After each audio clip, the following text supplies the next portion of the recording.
Hujambo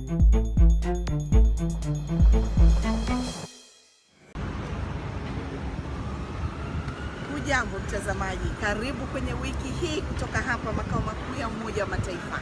Miongoni mwa yale tunayokuletea wiki hii, Sudani Kusini kumezuka machafuko mapya, watu wameuawa, vile mali zimeporwa na janga la kibinadamu linaendelea.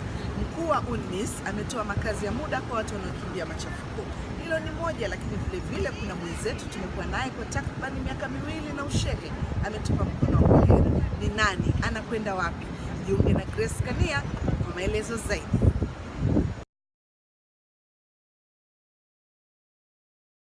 Mwishoni mwa wiki mapigano makali yaliibuka kwenye mji wa Wau huko Sudan Kusini na kusababisha vifo, uharibifu wa mali, uporaji na hata makumi ya maelfu ya watu kupoteza makazi. Ujumbe wa Umoja wa Mataifa Sudan Kusini UNMISS ulichukua hatua kwa kuweka makazi ya muda ya wakimbizi wa ndani ili kuwapatia misaada. Hali inatia moyo ya usaidizi, lakini changamoto ni fedha, kwani zaidi ya watu 12,000 wamepoteza makazi. Changamoto kubwa kukabili janga hili ni rasilimali. Nafikiri tumethibitisha kuwa tuna uwezo wa kuchukua hatua baada ya majanga, lakini ukata unatukwamisha. Tutafuata wahisani wetu wakuu ili watusaidie kwenye hili.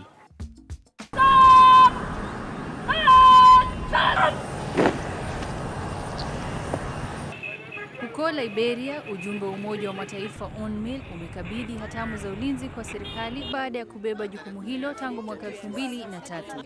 Hatua hii inakuja baada ya kuthibitishwa na Umoja wa Mataifa kuwa Liberia ina uwezo wa kushika hatamu za ulinzi.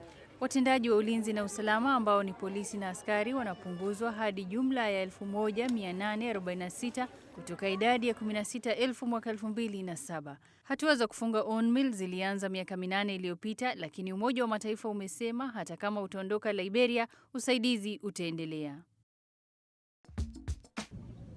Na tukifunga pazia kwenye wiki hii ni kuhusu taarifa ya mwenzetu Priscilla Lecomte ambaye amemaliza jukumu lake kwenye idhaa ya Kiswahili na sasa anachukua jukumu lingine ndani ya Umoja wa Mataifa akielekea huko nchini Rwanda. Is lucky to have you. Yes. And we are going to miss her, but we hope she will come back. Kabla ya kuondoka, wafanyakazi wa redio ya Umoja wa Mataifa walimpatia Priscilla Lecomte zawadi mbalimbali na hatimaye Assumpta Massoi alipata fursa ya kuzungumza na Priscilla ambaye anaanza kwa kuelezea safari ya kujifunza Kiswahili hadi ilipomfikisha hivi sasa. Kwa kweli nimeishi Dar es Salaam, tena Mwananyamala na Kinondoni. Hiyo ni kweli. Lakini ilikuwa ni kutaka kwangu. Yaani tangu nilimaliza masomo ya chuo kikuu, nilikuwa nataka kufanya kazi kwenye bara la Afrika. Nikaenda Afrika Magharibi na Afrika ya Kati.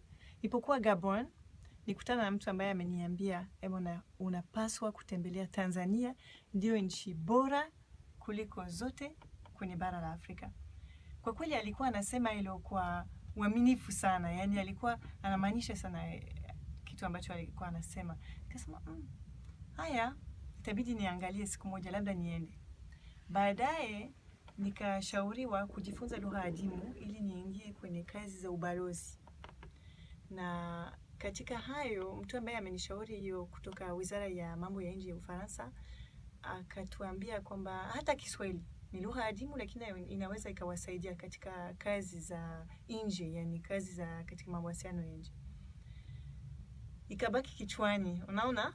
Sasa ilipotokea fursa ya kwenda kusoma nje, mimi nikasema wacha niende Afrika, wacha niombe kazi Afrika Mashariki. Nikaomba kazi Tanzania kwenda kufanya internship, sijui unasema kwa Kiswahili. Kazi mafunzo kabla ili uweze kubobea. Kazi ya mafunzo katika ubalozi wa Ufaransa. Sikupewa Tanzania, nikapewa Uganda. Nikasema Uganda ndio wapi sasa? Ni nchi ambayo sipajui, hata ilibidi niangalie kwenye ramani. Hata kwenye ramani ulikuwa hujui inaonekana. Yaani ilibidi niangalie mara moja, nikasema nchi hiyo ni wapi? Nikaona haya wanaongea Kiswahili kidogo, basi wacha niende nitajifunza Kiswahili kule. Kumbe sasa nilikuwa sijui kwamba Waswahili wanasema Kiswahili kimefiwa Uganda. Kimefia Uganda, unaona?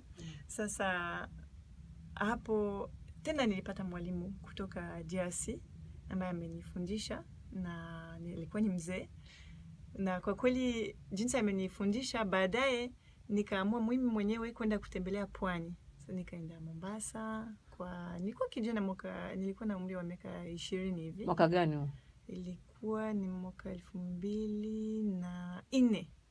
hivi, nikachukua train kutoka Nairobi, nikaenda Mombasa, nikaenda Tanga, nikapanda boat zile za wavuvi, nikaenda mpaka Wete, Pemba, nikapanda daladala, nikaenda mpaka Chake Chake mkoani, tena nikapanda boat nyingine, nikaenda Zanzibar. Unatalii tu kujifunza Kiswahili. Hapo na sitaki kuona na mzungu wowote, yani nataka kuongea Kiswahili tu. Nashangaa hata yani nagundua kwamba siongei Kiswahili, yani ninachozungumza ni tofauti na Kiswahili ambacho nasikia kule. Lakini nilipapenda sana jamani. Nilipapenda sana. Nikaenda Dar es Salaam, wakati nikaenda kucheza Bilkanas siku hiyo nilipofika Dar es Salaam, na nikarudi Kampala. Nikasema lazima nirudi Tanzania, kwa kweli nimepapenda sana. Ulikujaje kupata Umoja wa Mataifa kaja kujiunga na sisi? Safari ikawa ndefu. Baada ya hayo ilibidi nirudi Ufaransa, niliolewa, nikapata watoto wawili. Kwa hiyo nilienda kuishi Ufaransa karibu ya familia. Unajua tena ukizaa unapenda kuwa karibu na mama, upate kujifunza jinsi ya kulea. So nilibaki Ufaransa kwa muda, halafu nikaona kazi. Siku moja kuna rafiki yangu amenirushia matangazo ya kazi. Hebu wanatafuta mtu ambaye anaongea Kiswahili kufanya kazi kwenye Umoja wa Mataifa. Kasema kweli? Wacha niombe kazi. Huenda itakuwa ni bahati yangu. YPP ile vijana bobezi. Kumbe ilikuwa ni tangazo ya YPP. Ilikuwa ni mchakato mrefu sana. Ilinichukua karibu miaka 2 kupata hiyo kazi. Mtihani, kuomba kazi, kufanya mtihani wa kuandika, mtihani wa mawasiliano na mahojiano. Lakini hatimaye nilipewa hiyo kazi. Yani ya kujiunga na nyie kwenye idhaa ya Kiswahili. Karibu sana Priscilla, miaka 2 sasa imepita. Shukrani Grace Kania, shukrani mtazamaji kwa kutuangalia na kutegea sikio. Priscilla, kila laheri huko Rwanda. Basi ulikuwa ukisikiliza Wiki Hii. Mimi ni Flora Nducha kutoka makao makuu ya Umoja wa Mataifa.